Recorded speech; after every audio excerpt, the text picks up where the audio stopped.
জি।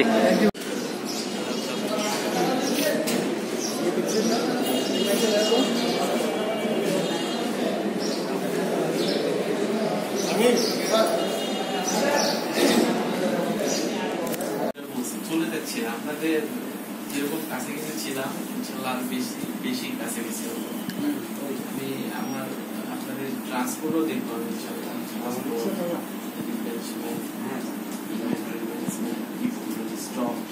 Everything সবকিছুর সাথে জড়িত। আর আমার যে আগের জিএম ছিল এখানে জয়েনিং করার আগে জিএম স্যার আমি বলছিলাম স্যার আমাকে তেজগাঁতে দেন, নাহলে স্যার বগুড়াতে দেন। হ্যাঁ শাহাবুদ্দিন স্যার আমার কলিগ ছিল আগে, আমরা মেঘনা গ্রুপে, উনি আমার পরে দেখছিল, পাশাপাশি দেখছিল। উনি বলছে যে আপনার